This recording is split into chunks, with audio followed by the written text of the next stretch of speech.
Hi, this is Peter Schiff. This is Monday, March 16th, 2009.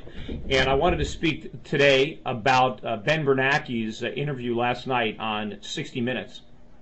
And during that interview, our Fed chairman demonstrated a complete lack of understanding of basic economics, of the Fed's role in creating the conditions that led up to and exacerbated the Depression of the 1930s. He is completely clueless regarding the Fed's role in creating the current economic crisis, and he has absolutely no idea how much damage his current monetary policy is doing to the U.S. economy. In fact, he mentioned in that 60 Minutes interview that his greatest fear was that the government would lack the political will to continue with all the bailouts and all the stimulus packages. You know, that's my greatest fear, that they will continue to do exactly what Ben Bernanke thinks we need to do, because that's going to completely destroy our economy. You know, if there was any political will in this country, we would repudiate everything that Ben Bernanke is doing. We would abandon the stimulus plans and the bailouts. We would let the free market function. We would swallow this bitter medicine. We would allow the economy to right itself and to rebalance itself. But no, unfortunately, we are going to follow Ben Bernanke's advice and Barack Obama and Congress, and we're going to destroy this economy. We're going to create a situation far worse than anything that we experienced during the 1930s. In fact, Americans of this generation are going to look back at the 1930s with jealousy about how good people had it back then. You know, I mean, this is just amazing. You know, there was one kernel of truth in what Ben Bernanke said. He mentioned that he thought the problem was created by a glut of foreign savings that came into the United States, and that we took all this money that we borrowed and we did not invest it properly. He had mentioned that had we invested the money properly, that everything would have been okay. But because we didn't invest it properly, that's the problem. Now, when he says we didn't invest it properly, what does he mean?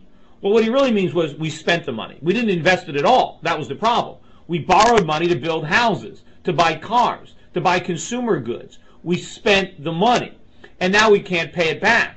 That was the problem. Now, first of all, how did foreigners get all this money? Was it an accident? No. They got the money because we ran these huge trade deficits. They recycled the trade deficits back into our debt. But why is it that Americans were spending all this money in the first place? It was because of the Fed. The Fed kept interest rates much too low.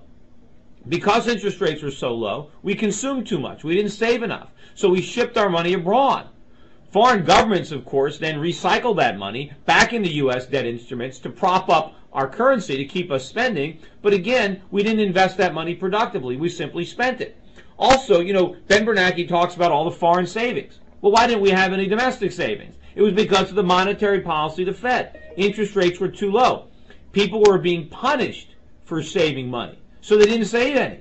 We were going into debt, and the asset bubbles that the Fed inflated enabled us to think that we can replace legitimate savings with asset price appreciation. But the Fed could have stopped that anytime it wanted.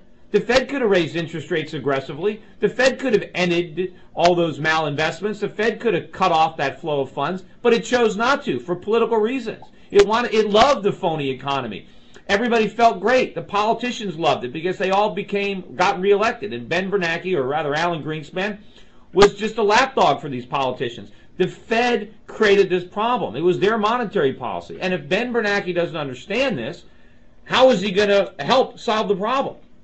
In fact, if what he's saying is true, that the problem resulted from the fact that we borrowed and spent too much money, how is borrowing and spending even more going to solve it? The policies that Ben Bernanke is pursuing are simply involve borrowing even more money from the same foreign sources and squandering it in the same way. We're blowing it on consumption. We're spending it on government services. We are not investing that money. So if we got into trouble borrowing and spending money in the past, how much more trouble are we going to get into borrowing and spending it now? You know, Ben Bernanke in that interview said that prosperity is around the corner, that the recession is going to end. It's nowhere nearing an end. We're much closer to the beginning, and his policies are making sure we haven't even begun to repair the damage done to our economy. We're still doing new damage.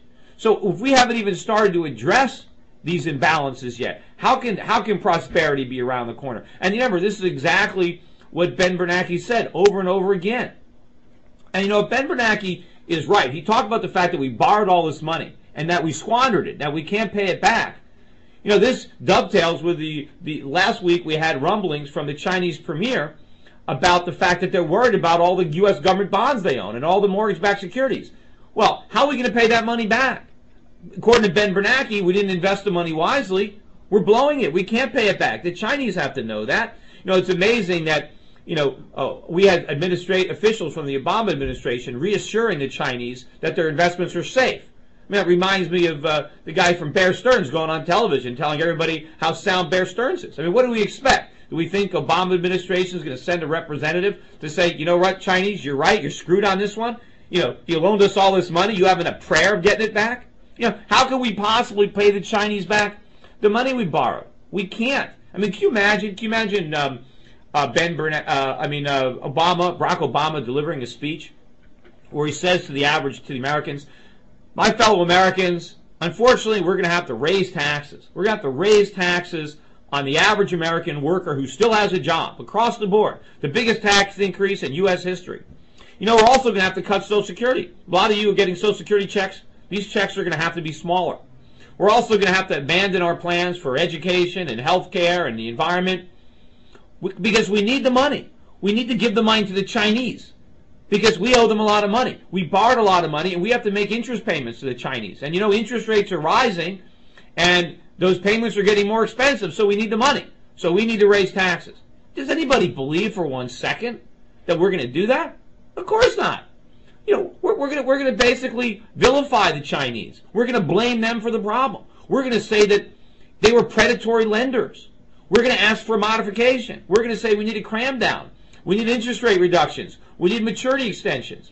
We can't handle this adjustable rate mortgage on the national debt any more than American citizens can handle their own mortgages. This is one giant Ponzi scheme, just like Bernie Madoff. And the Chinese realize that. I mean, if the Chinese are making these statements in public about the fact that they're worried about the safety of these bonds, can you imagine what they're saying behind the scenes? It used to be just lower level Chinese officials who had these rumblings. Now you've got it from the very top. They know they're screwed on this one. They know they're not going to get their money back. They're just trying to get out of this thing gracefully. But there is no way to get out of it gracefully. They're just going to have to bite the bullet. They're going to have to spend these dollars and stop loaning us money because we can't pay it back. And again, as Ben Bernanke said, we're not making productive use of the money, so how can we possibly pay it back? We're spending it, and we're going to spend all the money they're foolish enough to lend us until they stop lending. And of course, the best thing that can happen to us is that they do stop lending. Hopefully, when they do, Ben Bernanke doesn't keep running up the printing presses. I mean, he actually talked about on 60 Minutes, he said, we're just printing money. He said, it's not the taxpayers who are paying for this, we're literally printing money. Of course, Ben Bernanke said that at some point in the future, the Fed is going to have to take back all this excess money. We're going to have to raise interest rates and contract money supply. But who's he kidding? He doesn't have the political courage to do that. If he had that kind of courage, he'd be doing it right now. Because by letting us go deeper into debt, if they were to do the right thing in a couple of years and raise interest rates, they'd create an even bigger economic crisis because we'd have even more debts to unwind. The deeper we go into debt, the more difficult it is to raise rates and to fight the inflation. So who is he kidding? If the Fed had any integrity, they would have done the right thing years ago. They would have stopped the bubble from inflating. But as I said, they love the bubble. They love the phony prosperity. So what's going to ultimately happen is when the Chinese act on their fears and stop lending us money, it's not going to be a disaster for China by any stretch. It's going to be a huge boom. It's going to be a disaster here because we're going to face a critical juncture. We're going to either have to make the hard choices that we can't make today and that we didn't make in the past, or we're going to let Ben Bernanke continue to run up the printing presses, and we're going to have an inflationary depression, maybe even hyperinflation. That's what's coming. That's what Ben Bernanke is going to create. He is so fixated on making sure we don't repeat the Great Depression that he's going to make sure that we repeat something far worse than the Great Depression. Anyway, that's it for today, everybody. I'll be blogging again probably tomorrow or the next day. Thank you for listening. So long.